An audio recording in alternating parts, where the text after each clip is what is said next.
Komið sæl og verið hjartanlega velkomin í Frelsi er yndislegt. Ég heiti Ásdís Birna og við Guðmundur Ingi ásamt gestunum okkar ætlum í dag að ræða kraft jákvæðra samskipta og þjónandi leiðsagnar. Og gestirnir okkar þessu sinni eru Garðar Svansson, fangavörður á Kvíabryggju, Halldóra Guðmundsdóttir, forstöðukona á Konukoti og Margrét Rán, fangavörður á Hólmsheiði. Já, Halldóra, þú kannski bara byrja að segja okkur svona stuttum máli frá þjónandi leiðsagn. Já. Hvað það gengur. Eins og þú sagðir, þá vinn ég í Konukoti og við höfum verið að innlega þjónandi leiðsögn senstu 3 árin, bráðum 4. Og þjónandi leiðsögn í rauninni svona hugmyndafræði eða nálgun þar sem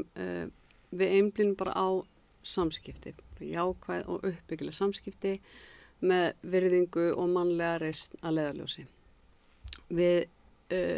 öll vinnan í kringum þetta að við horfum bara inn á við horfum á okkur sjálf sem starfsmenn sem eina verkfæri sem við getum rauninni haft áhrif á og hvað við getum gert til að tryggja þessa grunnstoðir sem eru í þjónandi leiðsögn sem öryggi fyrst og fremst að sýna væntumþykju og taka á mótinni og svo hvernig við getum hjálpað okkar þjónustunotendum að vera þáttakendur í eigin lífi og út af því að upphafsmaður þjónandi leiðsagnar heitir John McGee og hann bandaríkjamaður og var að vinna með gæsalappir götubönnum í Brasilíu og hann var svo inspireraður út því að hann átti líka fatlaðan bróður og hann misbauð svo framkoman sem hann fekk á öllum þessum stofnunum sem hann var látin flakka á milli og hann var bara með mikinn áhuga á öllum þessum samskiptum og alltaf þegar þessi bróðir hann sem átti vist að vera svo agalega erfiður fór til ömman sem var svo kærleiksrík þá var hann alltaf bara eins og blóm og hann var búin að hugsa svo mikið um þetta og fór að vinna svo með þessum götubönnum og var að reyna að finna einhverja leið til að tengjast þeim eða vera með þeim eins og hann orðaði það vera ekki bara, þú ert ekki fyrir hliðina okkur þú ert með einhverjum og hann tala mikið um þessa þungamiðju sem bara að allt fólk þarf að upplifa öryggi og þarf að tengjast öðrum og finnast að skipta máli og hann fór að leita leiða til að tengjast þessum börnum og fór og hefur bara farið út allan heim núna að núna hann látin fór út allan heim og að boða þennan boðskap og þetta hugmyndin þetta núna að þetta sé virki bara með fólki með fötlun eða eitthvað svoleiðis en núna þetta bara komið út allt bara í vinnu með fólki almennt og það skiptir engu máli hvert vandamálið þetta snýst bara að hafa jákvæð áhrif á manneskjuna og ekki alltaf vera að reyna að aðlaga fólk með mismunandi getu að einhverju umhverfi sem það kannski ræður ekki við það meira að vera að einblína á hvernig getur við aðlagað okkur að þínu þörfum til að þú getur þegið þjónustuna sem þú áttir rétt á þegar ofta það ekki þannig það bara verið að gera kröfu eins og þú þurfir að vinna þér inn rétt til að fá þjónustu og það ekki þannig að við erum að reyna að snúsa svolítið við að fólk komi bara með upp blað og við reynum að mæta í það sem það statt og þetta út af því í okkar málaflokki og ykkar náttúrulega líka þá alltaf að tala mest öryggi og það líka grunnstoðin í þjónandi leiðsögn hvernig getum við tryggt öryggi eins vel og við mögulega getum með okkur sjálf bara sem verkfæri og þegar eins og í Konukoti við erum 2 á vakt það allt upp í 18 konur hjá okkur sem og við getum gert alla heimsins verkferla eða setja reglur og allt þetta en það breytir því ekki að við erum samt 2 og með 15 konur sem eru kannski ekki alveg hafa ekkert verið að fylgja reglum sem kannski ástæðan fyrir að það eru í Konukoti maður þarf bara að vera svolítið raunsar hvernig getum við slagt okkar á mörkum með þessa ótrúlega takmarka resursa sem við höfum og já, þannig að þetta alveg bara ótrúlega spennandi að fylgjast með þessu. Mér svo fyndið að þegar við tölum að innlega þessa nálgun en þegar ég heyrði þessa nálgun fyrst að þá hugsaði ég bara akkur þarf eitthvað innlega þetta akkur ekki bara svona common sense að maður akkur þetta ekki bara vera svona common sense hvernig maður kemur fram við skjólstæðinga eða þjónustunotendur það bara alls ekki common sense. Nei, akkurat. En hvernig svona ferlið að innlega hugmyndafræðina? Sko eins og við höfum gert þetta, þá höfum við bara byrjað á því að senda bara allt starfsfólki á fræðslu. Og þetta einmitt alltaf það sem maður fær. Fólk fer á 3 tíma fræðslu og bara, þetta common sense. Af hverju ættir að vera vondur þú getur verið góður. Akkurat. En svo það ekkert common sense og því að við náttúrulega bara vinnum í kaotísku umhverfi þar sem stanslaust verið að kveikja á svona fight or flight viðbröðunum og þá bara verður manneskjan svo ótrúlega takmörku. Og við grípum bara í það sem okkur var kennt eða uppbyldi okkar og það fer alltaf bara í að vera afleiðingar og ég læt ekki bjóða mig þetta og Þannig að það ekki nóg að fara á 3 tíma fræðslur. Við höfum byrjað á því og svo höfum við sem sagt, pikkað út eða boðið fólki óskað því að verða sem sagt, mentorar þar sem þú ferð í frekari þjálfun sem alveg 4 heili dagar og með ákveðnu millibili og þar kennum við sem sagt, að innleiða þetta með því að setja svolítið ábyrgð á starfsfólki sjálft. Þeir sem eru mentorar eru þá svolítið leiðandi á vöktum. Við búum til svona eins og við kallum speglunarferli þar sem við erum alltaf bara að horfa inn á við, alltaf í vinnunni, eftir vaktina og greinum atriðin sem komu og því að það, öll ofbeldisatvik og ágreiningur, það eru svo miklar upplýsingar sem við erum ekki að nýta okkur og það eru svo dýrmætar að ef við gefum okkur til dæmis að fara yfir allar vaktir og spyrja að þú koma eitthvað upp, eitthvað ástæði fyrir því sem við vitum, hvað það geta haft áhrif á það. Bara það innlega svona litla speglunarferla breytir svo ótrúlega miklu því að það þjálfar sem sagt hugan í að bregðast öðruvísi við en við myndum venjulega gera þegar bara taugakerfið okkar triggerast. Og já, og oft byrjar þetta bara í rosalega litlum skrefum. Við byrjum bara á því eins og við gerum í konukoti. Nú ætlum við bara ekki að vísa neinn frá. Við ætlum bara að gera þetta aðeins á okkar vandamáli. Hvað getur við sem starfsfólk gert til að vísa engum frá? Og svarið ekki að leyfa að lemja alla eða það ekki svarið. Svolítið að setja ábyrgðin á okkur að hugsa lausna með og hugsa út fyrir kassan. Og bara með því að slaufa til dæmis öllum reglum og því að oft þegar fólk kemur neyðarskili að byrja að vinna í neyðarskili þá þetta bara doðrantur á reglum sem það þarf að skrifa þetta og ef þú gerir ekki þetta þá þetta og allt þetta það veit kannski enginn af hverju þessar reglur voru settar eða af hverju þetta skiptir máli. Þannig við byrjum bara á því að stróka út allar reglunar, senda fólk á fræðslu, taka svo bara eitt vandamál í einu, bara af hverju þetta vandamál, getum við fyrirbyggt það, eitthvað sem við erum að gera sem sjá til þess að sem ekki að sjá til þess að fólk sé örugt hérna og tókum þetta bara svona skref frá skrefi og með því að þjálfa fólk í þessari hugsun þá bara hægt og rólega breytir sko viðmótið og ef viðmótið breytt og fólk sjálft, starfsfólk tilbúið að taka ábyrgð á vinnubröðum sínum þá einhvern veginn opna svo miklu fleiri möguleikar. Það ekki alltaf bara hún óalandi og óferjandi og þetta vandamálið. Við horfum á vandamálið sem einhvern veginn sameiginlegt vandamál, bara umhverfið við allt, samspil, eitthvað ekki að virka. Akkurat. Þetta einhver hugmyndafræði sem þið hafið heyrt hefur verið rædd innan veggi fangelsana? Ég vil bara þakka Halldóru fyrir þessa lýsingu, hún bara að lýsa Kvíabryggju eins og hún skilur, það bara, en þetta alveg, Kvíabryggja hefur, ég heiti Garðarsson, svo komið fram og vinn á Kvíabryggju og ég búin að vera þar síðan 2011 og þegar ég hóf störf þar, þá var þetta starf svona eins og Halldóra að lýsa. Það einstaklingsmiðað, við erum að fá alls konar fólk inn í fangelsin sem að eiga við alls konar vandamál, við erum að fá börn eða semst unga menn og unga konur, við erum að fá eldri borgara, við erum að fá neytendur, við erum að fá sjúklinga, þannig að fangelskerfið þarf að bregðast við því að meðferðin, eins og við köllum það, hún sé einstaklingsmiðuð og það gerur ekki nema að tala við fólk og þú nálgast það með samtali og samvinnu. Það þannig að við höfum stundum verið spurðir af hverju erum við ekki með svona refsikerfi eða umbunarkerfi eða því líkt og það bara þannig að þegar fólk kemur eins og á Kvíabryggju að þá það því fullkomlega treyst. Það hefur fullkomið traust og það bara þeirra að halda því trausti. Og kannski fólk átti sig á að Kvíabryggja opið fangelsi. Já. Fyrir það sem ekki vita það. Og við erum, það er svona til marks um það hversu opið þetta að við erum í girðingu sem 1,20 á hæð, það Já. bara til þess að halda inn í sauðfénu. Já, mitt. En Já. þetta svoleiðis og þegar ég byrjaði að þá var svolítið svona umræðan í öðrum fangelsum að við værum ekki að vinna rétt.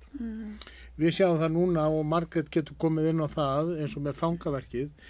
Stofnunin og fangelsin hafa áttað sig á því að þetta er rétta leiðin, að vinna með föngum. Ekki eins og Halldóra segir, við erum ekki með refsistefnu, við erum að vinna með fólkum, við erum að betra og ég held að Margrét geti alveg tekið undir það. Já, ég er verkstjóri í vinnustofuna á Hólmsheiði og mér er mjög gaman að heyra þessa lýsingu hjá þér á þjónandi leiðsögn. Við erum búin að vera með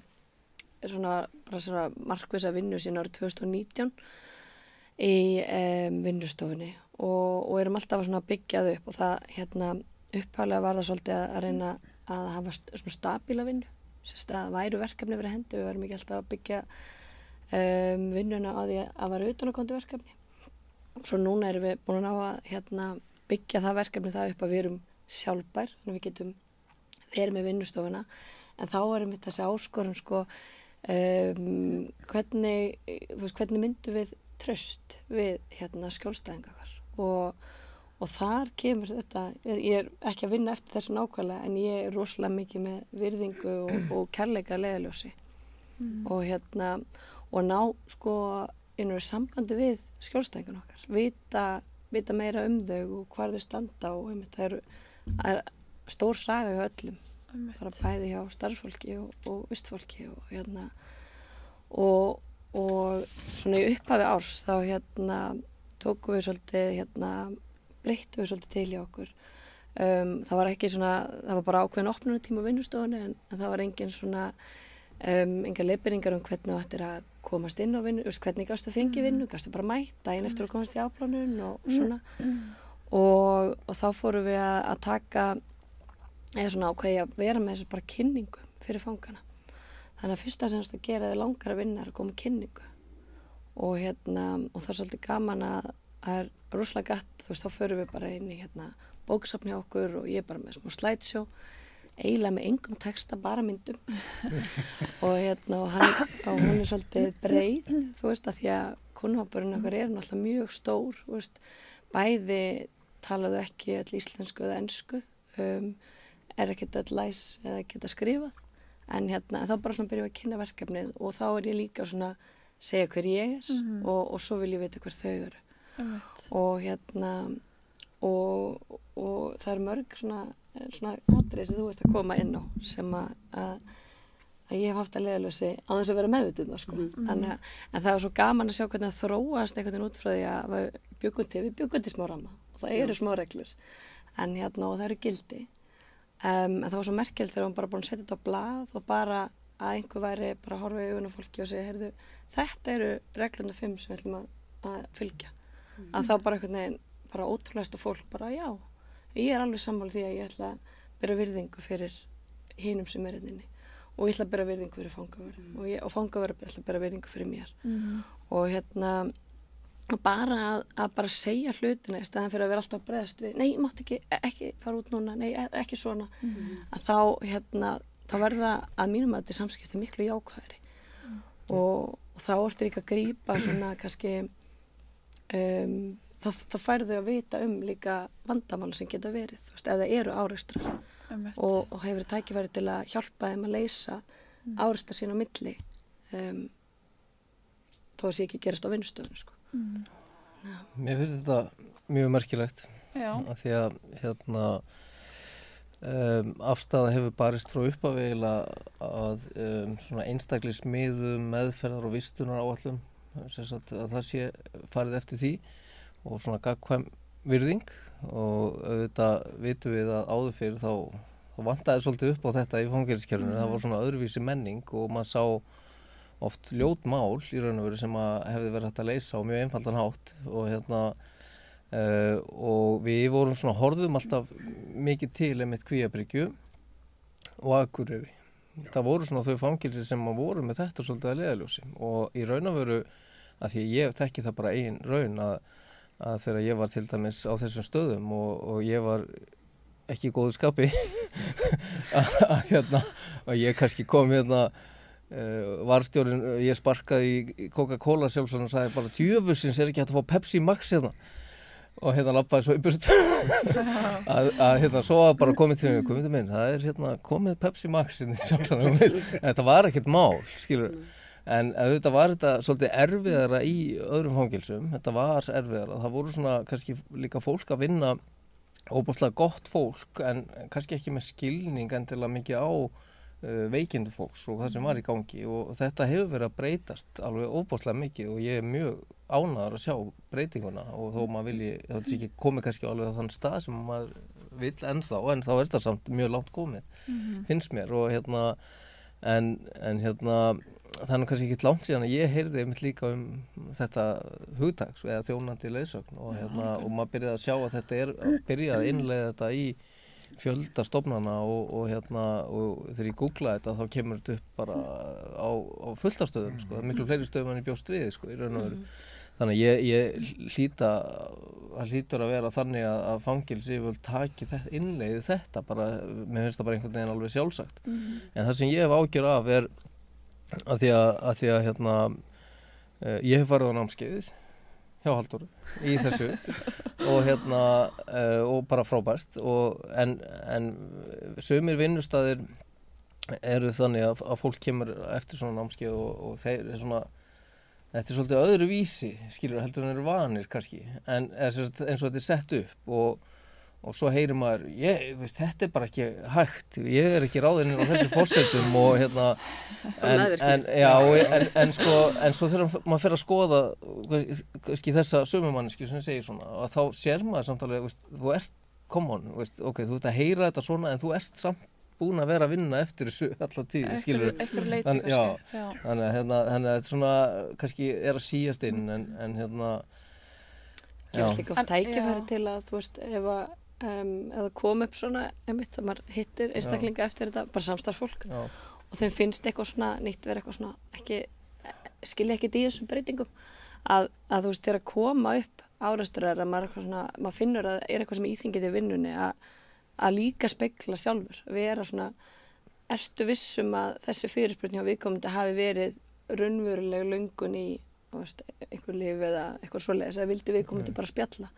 þú veist, það þú veist, og vera þá að spenna út frá því sko á þess að ekki hunsa beiðnina en svona vantar sáluhjálp í raun og veru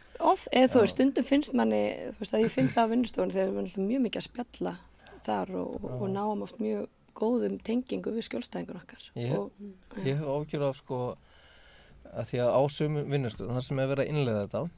að þá bara verið að skera niður í mannskap og þá erfitt það erfitt að fylgja þessu eftir veist, þó maður reynist persónulega en sko þá veist, þegar það er búið að skera það mikið niður í starfsfólki að þú ert eiginlega meira orðin vaktmaður heldur en stuðningsaðili að þá hætta á þessu held ég sko þannig að það ekki nóg að skella bara þessu úrræði skilur í vinnu fyrirkomulagið en það þarf að vera hægt að sinna því líka sko. En heldur af hverju heldur að það sé þannig að einstaklingar sé að fara svona vörn og ekki vilja taka þátt í þessu þú veist, eru þið búin að pæla eitthvað í þessu? Já, ég pæla náttúrulega mjög mikið eða komin einhver svona útskýring á þessu? Sko mín upplifun svo að fólk leitar svo mikið í falskt öryggi og við séum bara öll í grunn svolítið einföld. Það rosalega þægilegt ef einhver öskrar á þig að horfa á blaðið og segja já það banna öskra hérna þú ætti að fara út og þetta kannski eins og við gerum í konukoti þá fórum við að greina öll atvikin, hvar eru árásanir að verða hvar starfsfólki að verða fyrir einhverju og þá var það allt á samstæðan það var í andirinu þegar var verið að biðja fólk að fara út eða meina fólki aðgang á húsinu þá voru bara ok hættum þessu og reynum að díla við þetta öðruvísi en út af því að þá fórum við að innlega þessa hugmyndafræði og það engin uppskrift að henni við erum bara að þjálfa fólki að hugsa út fyrir ramman og að skoða hlutina öðruvísi þá upplifir fólk svo mikið óöryggi það leita bara aftur í falska öryggi á blaðinu þó svo öll tölfræði sýndi að árásum fækkaði á sama tíma og gestum fjölgaði en samt upplýði fólk sig óöruggt. Bara til að þú gast ekki gripið í eitthvað, þú þurftir að treysta á sjálfa þig, þína nálgun, þú þurftir að lesa í aðstæður og oft held ég að fólk sé tilbúið að fá miklu meira yfir sig ef það upplifir sig bara með lausnina í hendinni sko.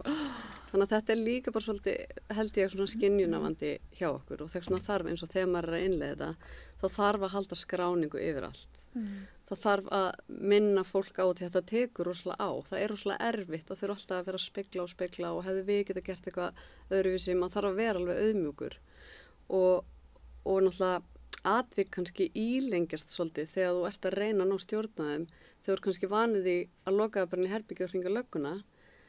og þá er það ótrúlega auðvelt í mómentinu en það brýtur náttúrulega rosalega mikið traust á milli þannig atvikum kannski fjölgar rosa mikið en færri atvikin eru þá kannski reyna aðeins meira á þig og þú ert ekki bara með þessa skyndilust sem þú last á blaðinu. Þannig að ég held að það sé bara vinna sem fólki finnst erfitt að fara í. Þetta er miklu erfiðara þegar maður er að byrja á þessu en svo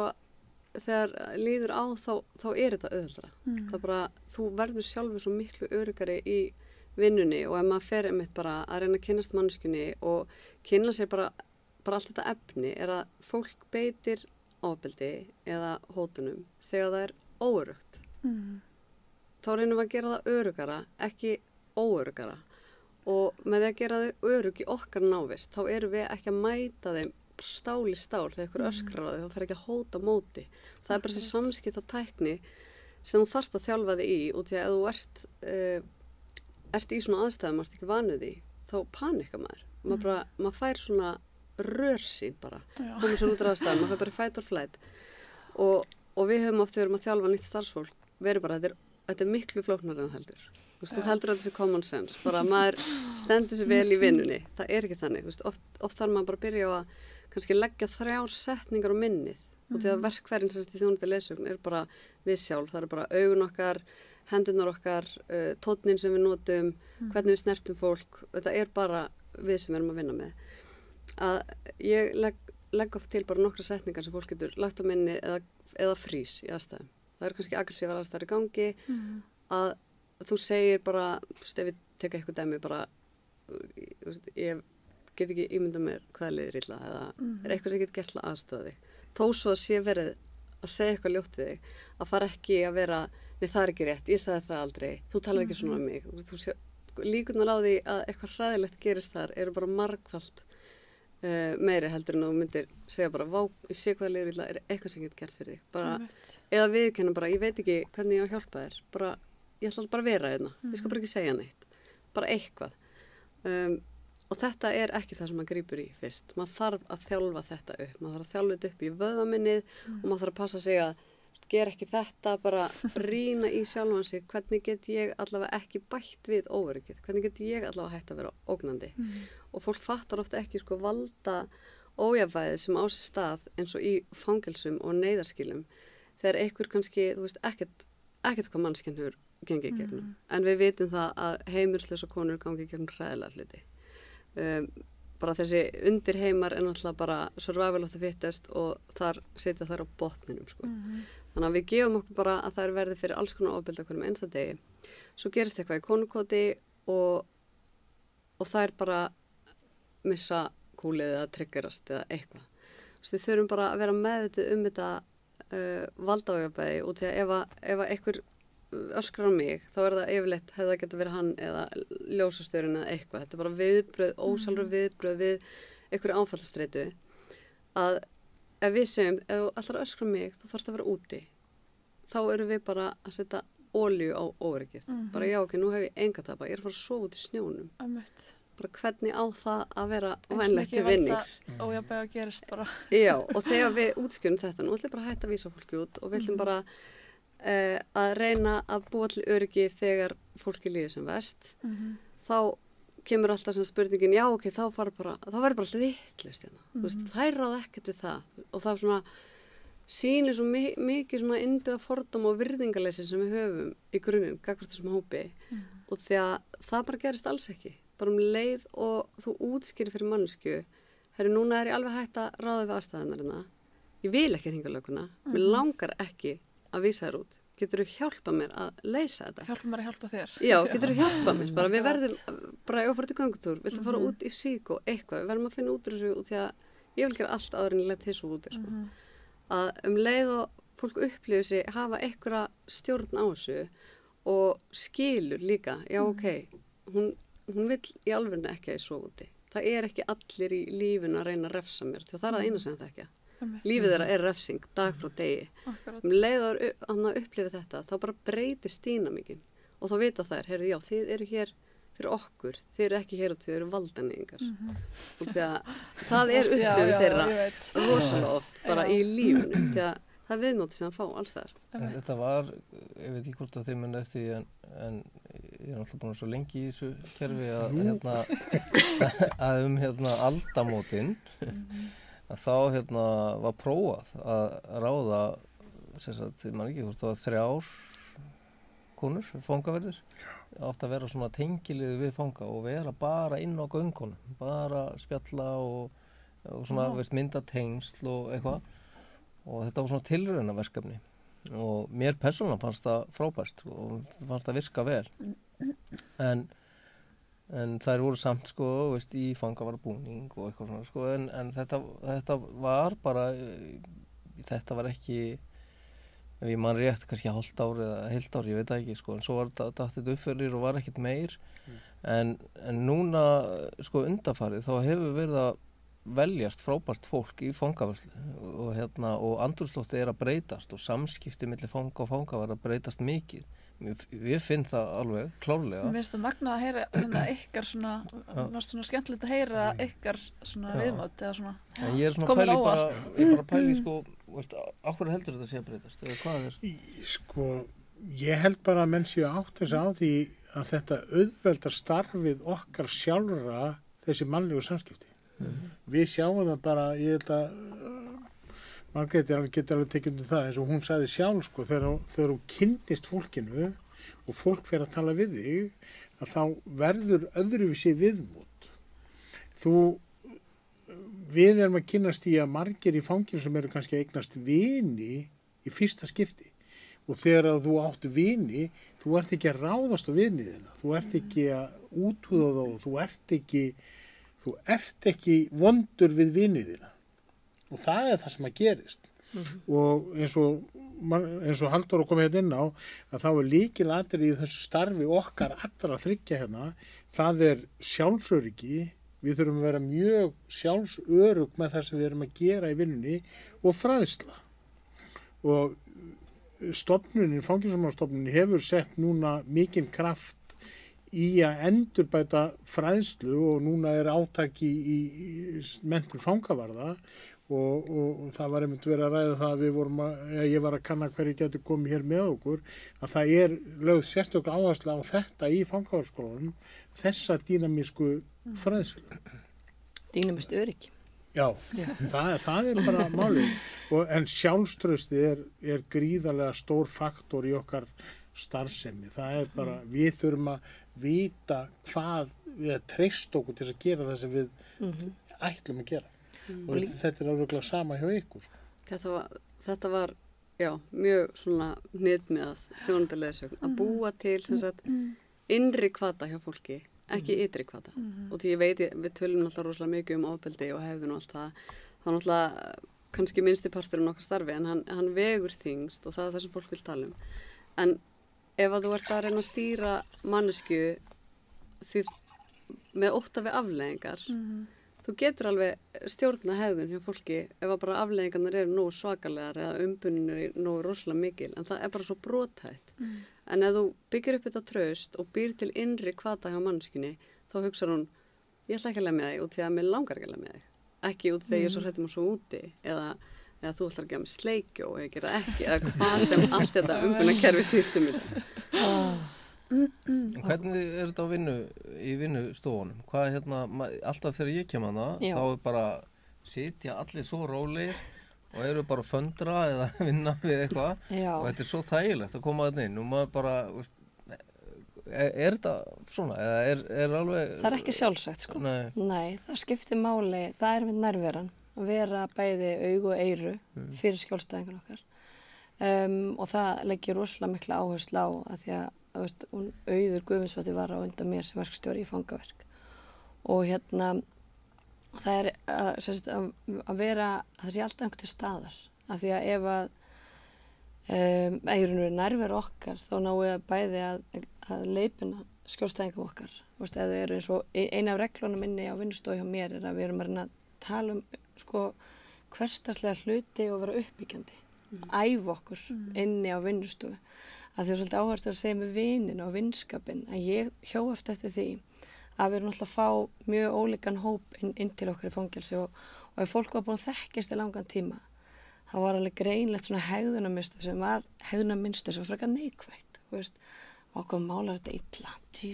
eitthvað, svo kemur einhver nýr inn og við komum til gerir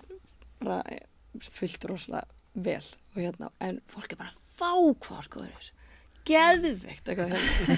og það var einhvern veginn og mér var svo merkilegt að sjá sömu einstaklinga einhvern veginn svona tala upp til einhverja sem þekktu minna og kannski tilraun til að byggja tengsl en gátu svo rakka niður vini sinna og eitthvað, þetta bara grín og ég svolítið svona eitthvað segir við mig, ég eitthvað svona muni, við erum ekki að rakka hvort annað niður bara inni þessari vinnustofu ætlum við að æfa okkur í að hrósa hvort öðru og eitt af svona hvað segir maður svona stigmanu, eða ekki stigmanu eða svona, maður var ákveðin hópur sem við vorum komið nokkur sem var hólsið og sérstaklega kvenfangar að þær voru svolítið hræddar við að mæta því þær gátu ekki gert allt þetta rosalega flotta því mörg eru mjög listrik hjá mér en sumir eru bara miklu betri einhverju öðru eins og eru með rosalega góðan húmor og halda upp í góðri vinnustæðamenningu bara með því að þú veist í raun og veru, ég horfa á þetta sem svolítið svona hjálparhlutverk. Ég til að leiðbeina, þú veist, bæðum hegðun og hvernig við ætlum að, kannski mála þetta svona hins einn, en líka ef þau eru að skauta eitthvað, fara að tala um ofbeldi eða eitthvað svo leiðis, því að það getur verið svo triggerandi. Og ég legg áherslu á það sé inni hjá okkur að eiga að vera svona verndu umhverfi. En við þurfum að segja fólkinu okkar og við þurfum að minnast á það og við þurfum að minna þau á að þetta er æfing eins og þú talar fyrir þau sem starfa en það er líka æfing fyrir skjólstæðingur okkar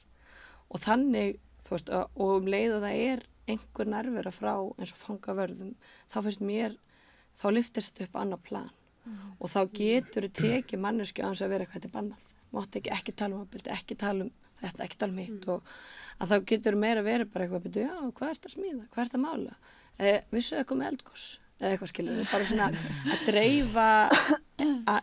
dreifa umræðum og þjálfa þau í að bara svona bæði uppbyggilegu samtali og ég kem sérstaklega inn á þetta kynninguna og ef ég sé að það eru vinir að koma inn að vera, þú veist, verið duglega hrósa hvort þau æfið ykkur í því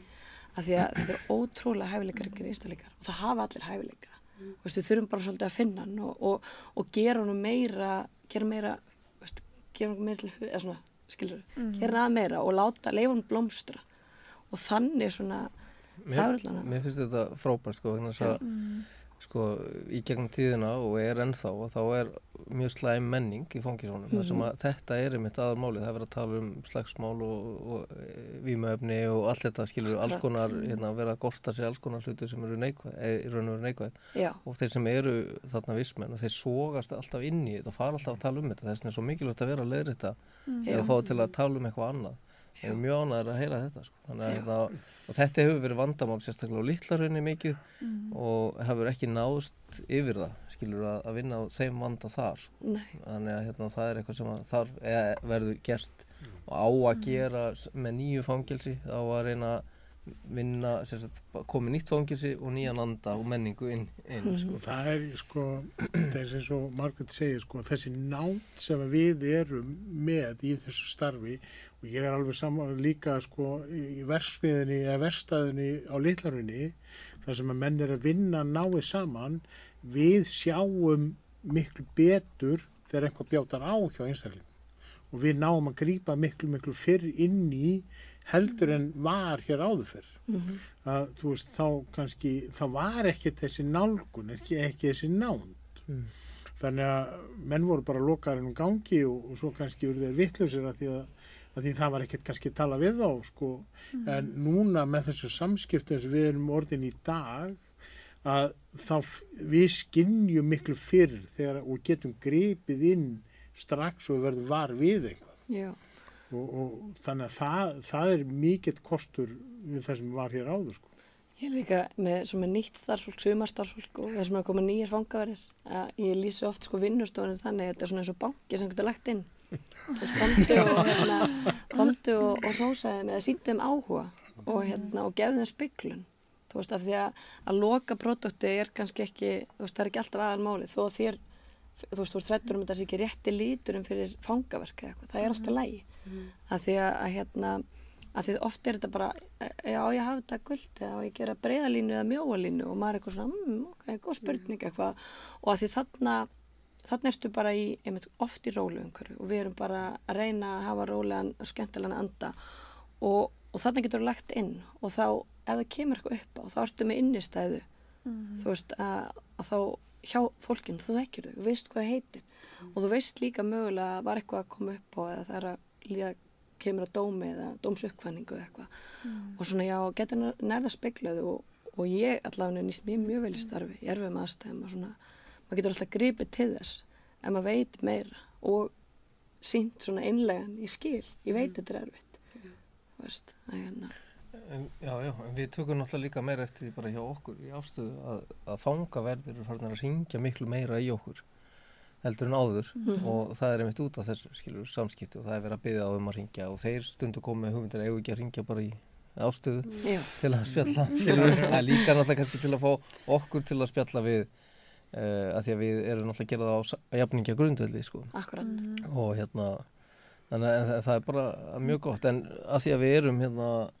ræða fangaverk og þá vildi ég koma með smá leiðréttingu frá því síðasta þætti að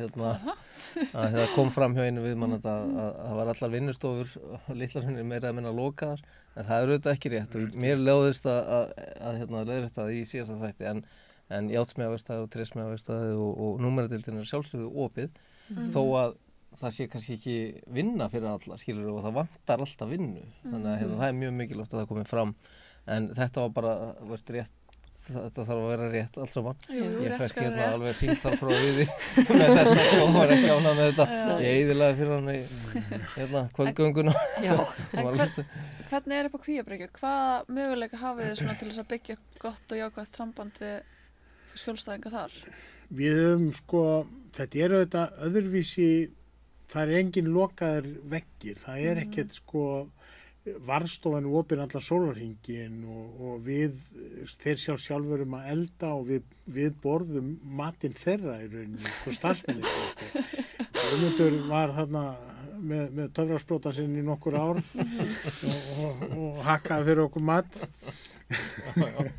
en vandamálurinn hjá okkur það var umræða hjá okkur að stækka fangelsið upp í 60 vistmenn og við sögðum bara nei, það gengur ekki þá þurfum við fyrst að fá verkefni við þurfum fyrst að byrja vinnuaðstöðunum því að það versta sem menn gera það er að gera ekki neitt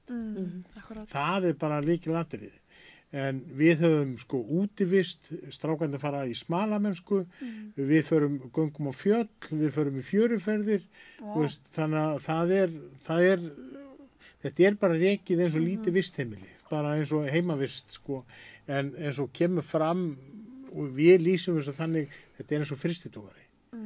þú ert bara á sjó í 6 mánuði og ef það kom upp núningur eða einhver sem að truflar þá verða menn bara að leysa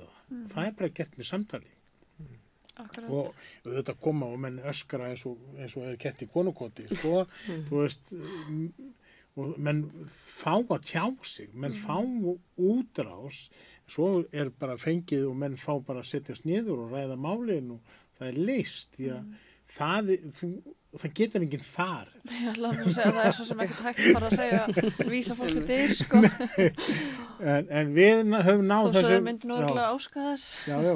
og ég meina við höldum jólalhatból og fáum hljómsveit og þú veist það er sóknarpresturinn kemur og flyttur hugveiki og það er svona... Alltaf nógum að vera bara. Það er alltaf nógum að vera. Ég bara...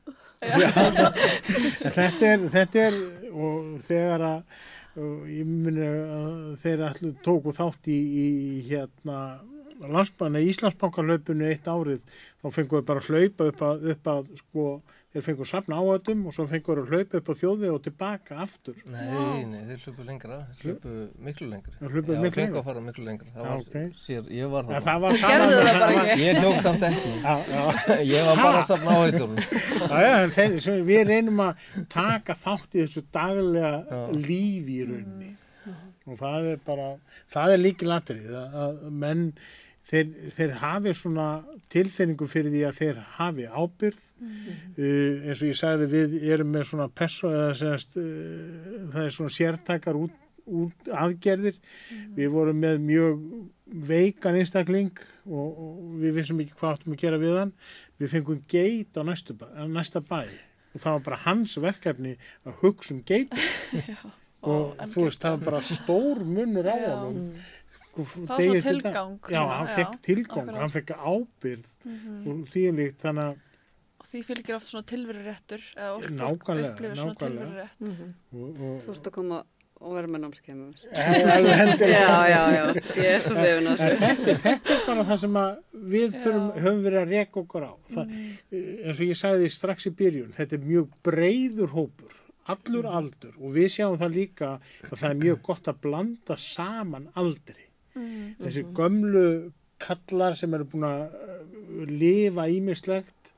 að þeir geta miðlað reynslu til yngri stráka og fengið á til þess að hugsa og þroskast. Við erum með ungan dreng núna sem við höfum ekkert álita á þegar hann kom. Hann er bara sérfræðingur í sauðfjör núna, búinn að standa sig vel í sauðburðunum og hann þekki kindurnar eins í morgun, það var ein ærin týnd og þeir voru með lambið í bílnum að leita og hann lýsti kindinu, hún er svona, ekkert stór, en hann vissi alveg hver móðurinn var. Þú veist, þetta er frábært. Þannig að þetta er,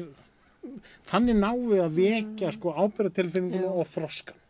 Á Kvíabryggju snýst allt lamb og sauðfé og það er lambakjöt 2-3 í viku og það er lambahambúrgarar og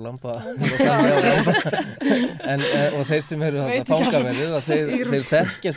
allar rollunar með númer og nafni og hvernig er að borða í kvöld þá líka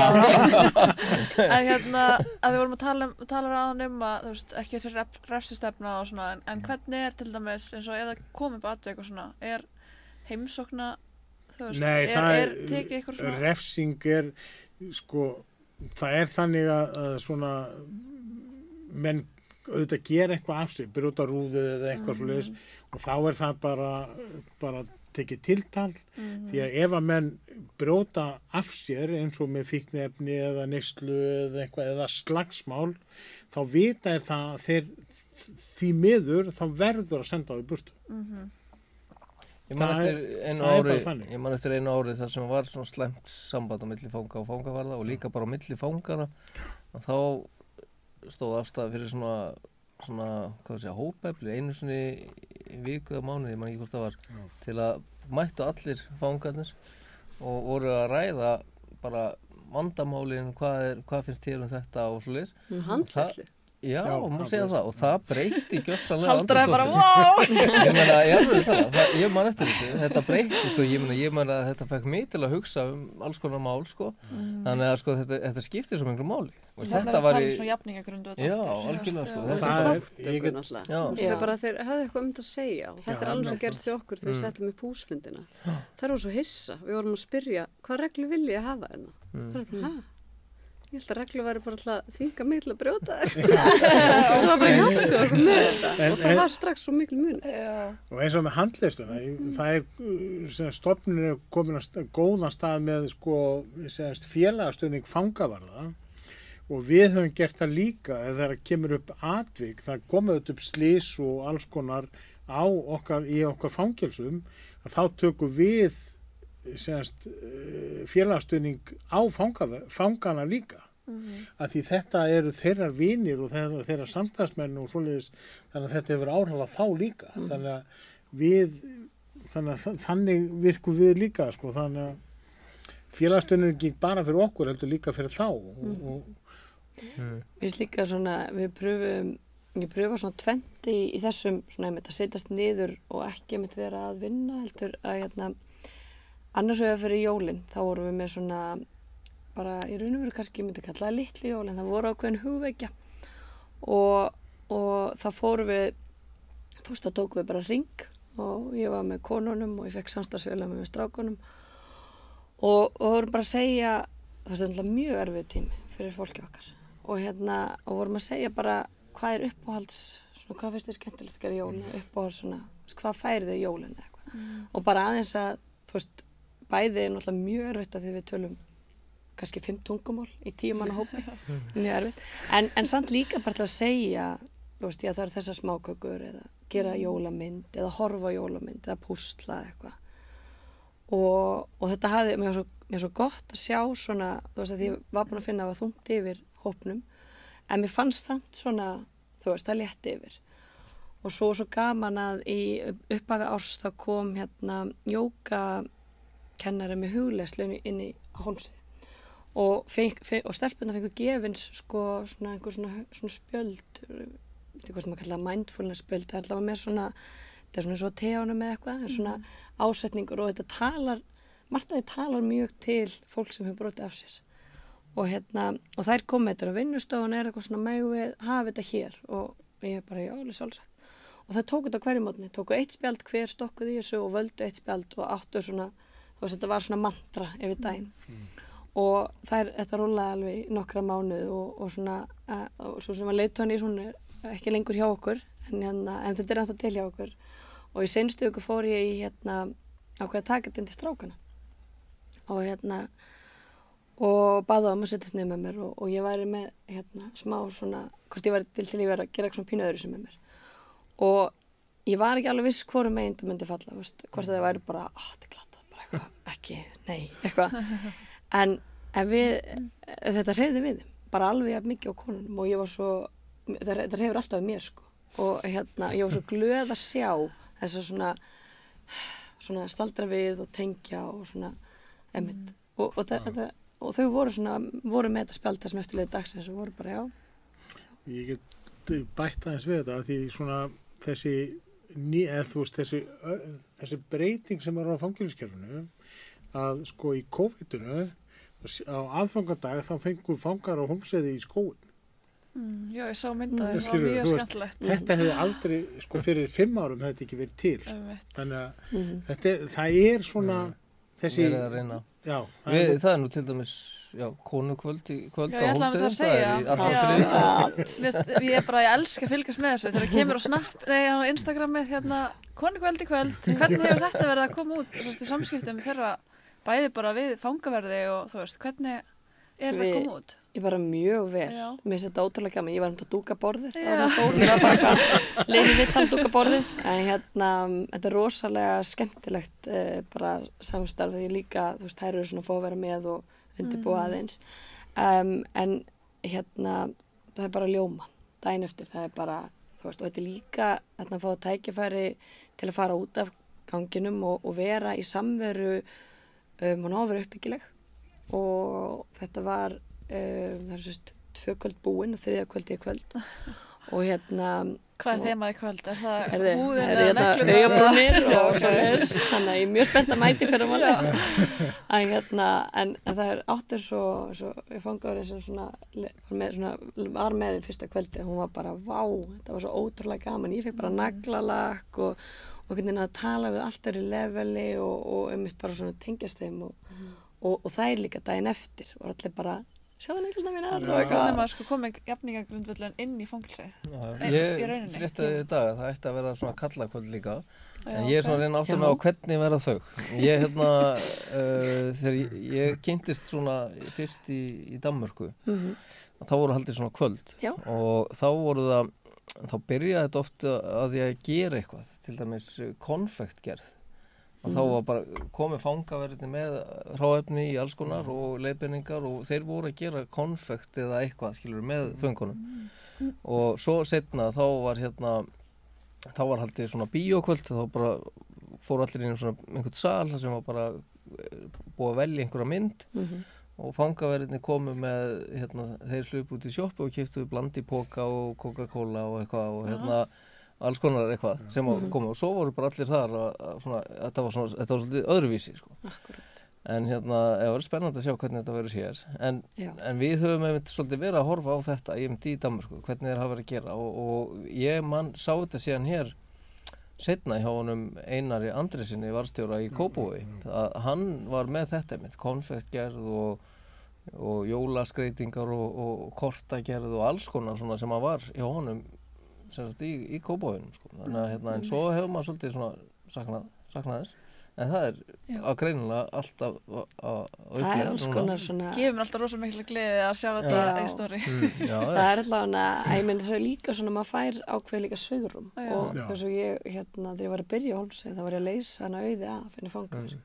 og þá var ég með rosalega flottan hóp af íslensku strákum og leiðin í vinnu var ég eitthvað bara hlusta okkar podcast og þá var bara ég búið að hlusta útvarp inn á vinnustofnum okkur og ég ákvað að pröfa að bjóða upp á þetta og þá var bara eitthvað stráka vil ég pröfa og bara ég með og þá var ég alltaf svona eitthvað svona sem ég fannst uppbyggla sem ég var skott að hlusta á eitthvað svona að þá þá allt ég náði maður þá bara algjör þögn, kannski klukkutíma og var eitthvað bara, vá en það svona skilaði sér en það hefur lognast út aftur en ég svona, það hans erfiðara með svo rosalega marg tungumál En ég svona hugsa sko, veist það, ok, konukvöld og allt svoleiðis sko fyrir örfáum árum þá ég ekki sem að samfélagið bara samþýtt eitthvað svona, veist, það bara, þetta að breyta svo hratt, veist, fólk að átta sig á meira og meira það hefur verið að segja meira veist, í fjölmiðlum hvað að gerast inn í fangelsum og hvað þarf að gera og hvaða fólk í fangelsunum þannig að þetta svona alltaf breytast finnst mér bara síðustu 2-3 árum svolítið, og það náttúrulega með fræðslu Þetta kannski það erfiðasta við einmitt að ná fram einhverjum breytingum að maður þarf fyrst og fremst að láta fólk átta sig á því hvers virði vinnan þeirra þú veist bera virðingu fyrir hlutverkinu sem þú gegnir hérna. Við erum að þjónusta fólk, fangelsum, konukoti sem á kannski engan. Við starfsfólki sko fjölskylda, vinir og starfsfólk sem fær greitt fyrir að þjónusta þig og getur látið svo úti. Þetta bara, þá þarf einhvern veginn meiri virðingu fyrir þessu hlutverki svo að fólk getur líka tekið tillit til hennar þegar þú ert þegar mannskja á erfitt og þú þarft að mæta henni að muna bara að við erum kannski að uppfylla öll þessi hlutverk sem okkur finnst bara sjálfsögðu í okkar lífi og eins og þú varst að segja að kannski fólk sem sýnir þessi krefandi hegðun það fær oft bara athygli þegar það er að gera eitthvað af sér þú veist, það einu samskiptin og nándin sem það fær eru neikvæð og það kann kannski ekkert annað og til eins og hjá okkur eða er eitthvað sem er kannski yfirleitt mjög krefandi eða eitthvað ef að hún á bara góðan dag þá talar enginn við hana, bara ekki stikka hana, og auðvitað er það ógeðslega einmanalegt og þá náttúrulega bara sækjur þér samskipti eins og þú kannt að sækja samskipti og var þessi konu kalla kvöld, ég veit að segja þetta við ykkur þá hann að ég ætla að fara að veiða upp þér þá prófuðu við einmitt svona að þegar við fórum að ræða þetta bara hver hvatinn fyrir þessum neikvæð samskiptum og reynum þá bara að fókusa á þau góðu og þá fengum við svona starfsfólk til að vera eiginlega bara alltaf frammi því að það verður alltaf þessi menning að starfsfólk er að rotta sér saman inn á kaffistofu og ef allt er rólegt þá er einhvern veginn gripið tækifæri að fengja sér kaffibolla og fer bara að spjalla við staffið þetta eru mómentin sem byggja upp trausti og maður þarf að búa til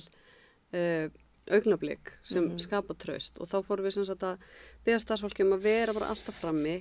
og vera það bara með þeim að horfa sjónvarpið þó svo að enginn væri að tala og þá myndaðist eitthvað svona stemming fyrir Love Island þáttunum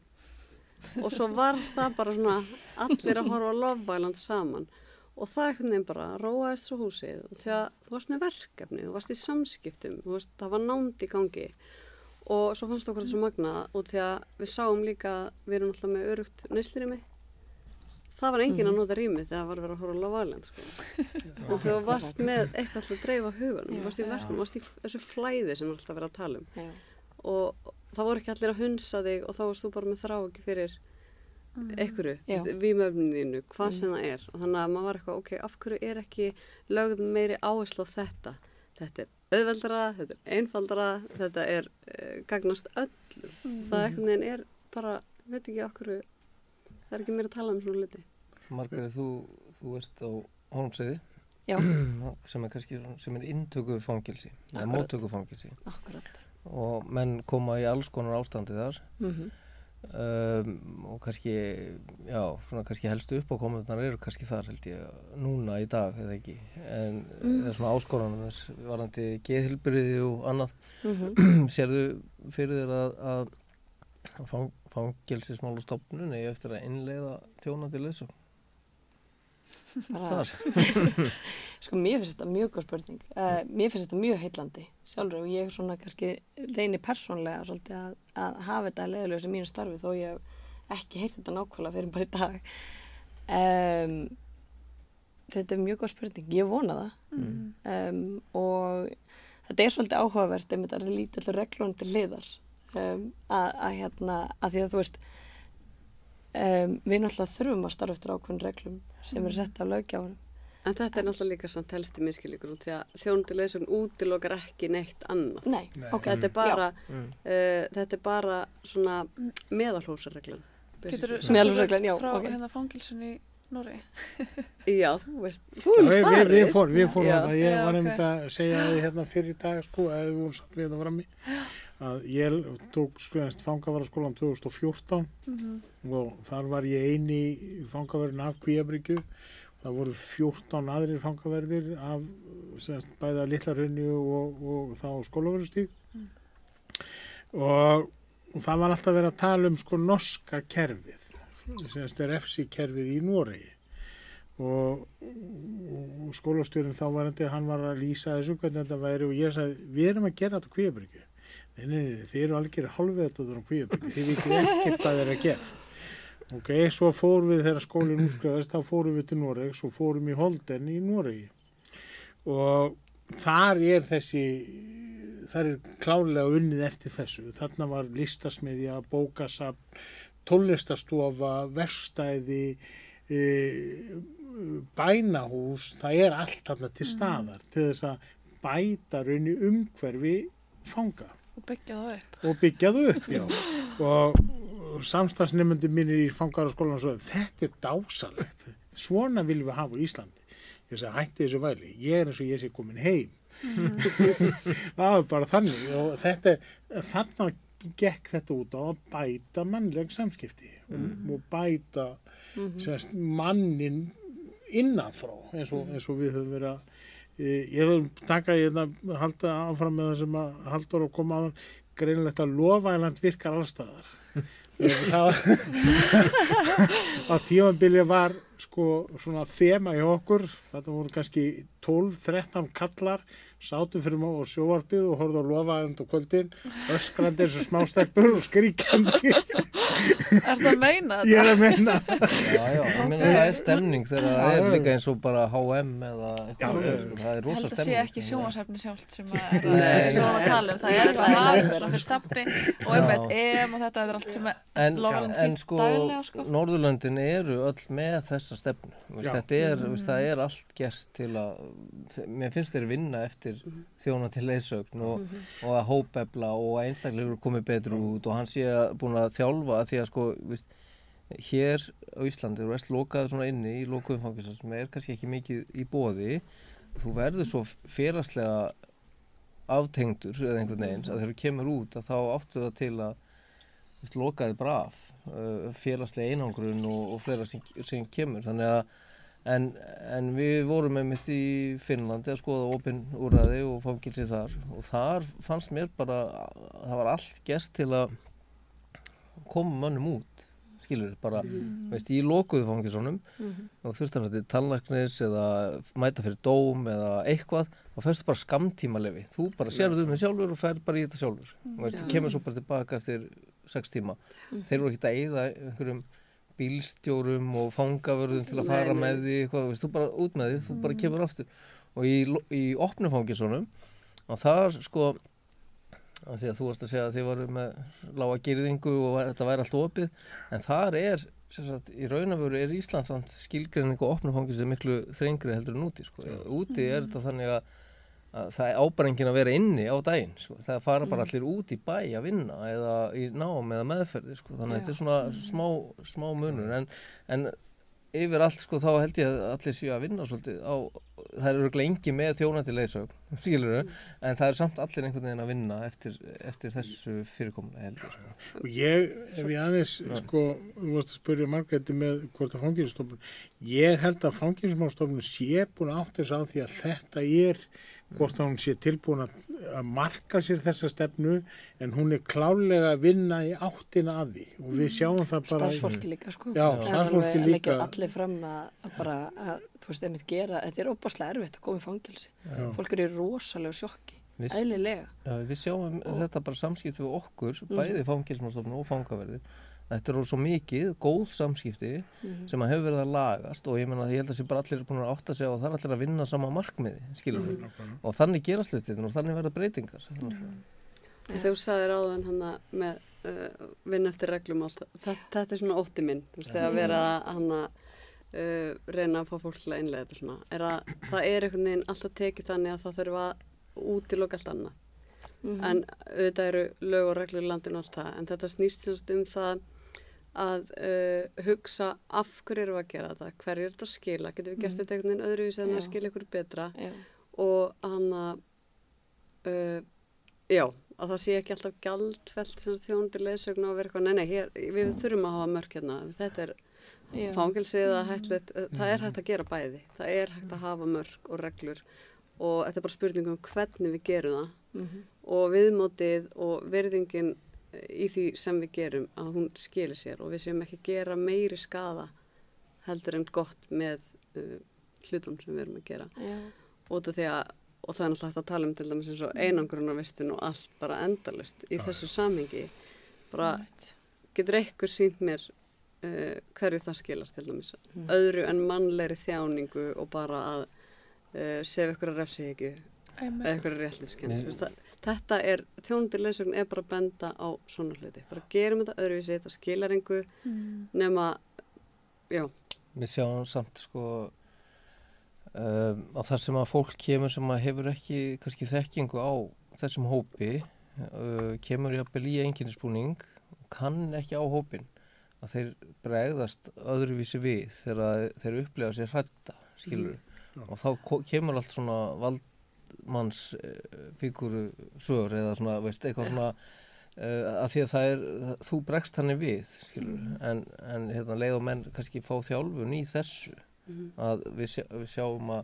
koma upp ótrúlega mörg tilfelli þar sem að hlutirnir enda oft í látum og slagsmálum og hérna en það þarf ekki að gera það, skilur, það þjálfun kannski í að koma fram held ég, sko, við þennan hóp, sko, en að því ég meina á þessum stöðum eins og í fangelsónum og neyðarskílónum að þarna er fólk í alls konar ástandi, það getur verið í neyslu, það eru raskanir og alls konar sem er í gangi, þannig að samblanda af nokkrum, bara fólk er að glíma við alls konar, kannski fjölþættan vanda og gerir einn vanda en þá stærri, kannski búin að bæta neyslun og einhverja þroskahömlun eitthvað svoleiðis. Ásdís hefur haft það sem svona venju að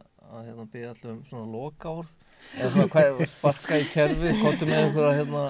láttu það að heyra það lokaorð. Svo vill taka það á sig. Einhver lokaorð? Já, bara fyrir skilaboð til stjórnvalda eða eitthvað. Já. Bara þeir sem vinni með jaðarsettu fólki, bara bera virðingu fyrir valdin ykkar og ekki misnúða og meðalhófsregla. Gekkja. Já, við þakkum ykkur bara kærlega fyrir komuna og við sjáumst þá á 2 vikum liðnum. Takk.